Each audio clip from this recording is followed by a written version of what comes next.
ابوبکر کودک 7 ساله هنگام خرید سودای خانه که به بازار ولسوالی منصف ولایت کندوز رفته بود از سوی دو فرد اختطافچی ربوده شد.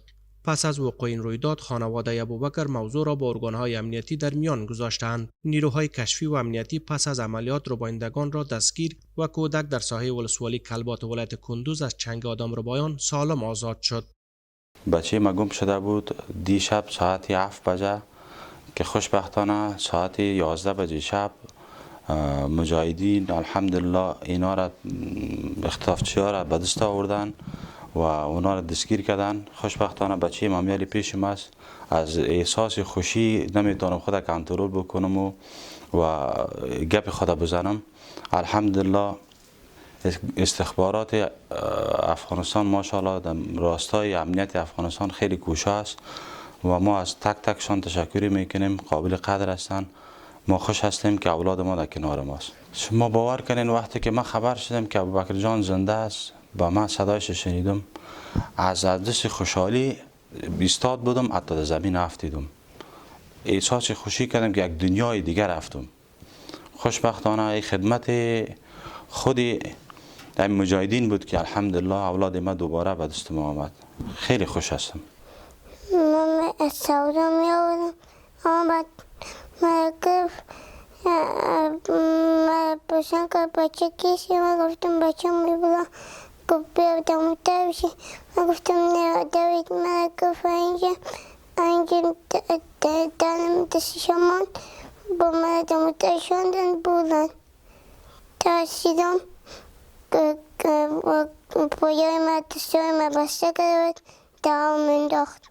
مسئولان ولایت کندوز میگویند که امارت اسلامی در راستای تامین امنیت شهروندان تلاش میکنند و اجازه نمیدهند که امنیت و آرامش شهروندان با هیچ گونه تهدیدی روبرو شود. د کندوز ولس ته موږ اطمینان ورکوو چې دوی ته هر مشکل یا هره ستونزه پیښ شي هغه ساتي امنیتي ارګانو ته په خاص توګه استخباراتو ته معلومات ورکوي. نو انشاءالله الرحمن هغه د دوی مشکلاتو ته مجاهدین ځان رسوي. د کندوز په ولایت کې د مجاهدینو در مابین د امنیتي ارګانو در مابین د ټولو ارګانو در مابین همغږي بیخي زیاته ده ډیره ده. انشاءالله الرحمن دغه د همغږۍ نتیجه ده چې په 2.5 ساعته کې یا په 3 ساعته کې تقریبا دغه ماشوم سره د اختطافګرو لاس په لاس یو ځای ټینګ سو.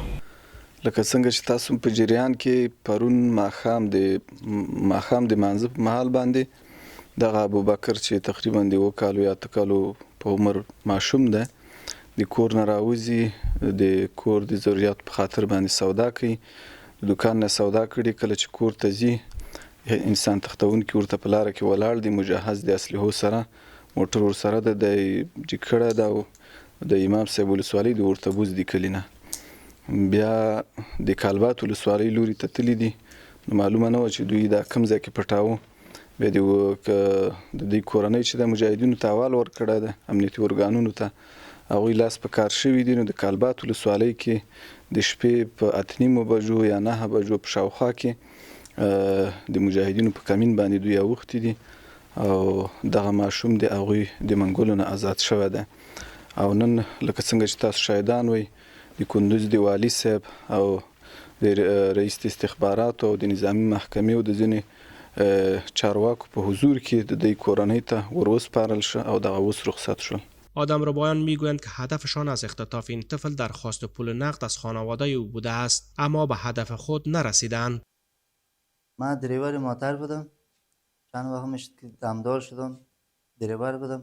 رفت امام صاحب از امام صاحب بچه ها رو نمدالم اختطاف کرد. فقط من دریور بودم انتقال میدادم. آمدیم در قریه در روستای کلبات در قریه دلشاد. همینجا فقط 10 دقیقه در مسیر مانده بود. 10 دقیقه مانده بود اونجا گیر آمدیم. این بچه را به خاطر این بردیم که پیسه میگرفتیم از پدرش. دیگه قتل مطل کدام چی نداشتیم، کدام دشمنی نداشتیم. گفتنی است که پدیده اختطاف و آدمربایی که در اداره پیشین به اوج خود رسیده بود با حاکمیت امارت اسلامی به گونه چشمگیر کاهش یافته و این گونه قضایا اکنون انگشت شمار شده است.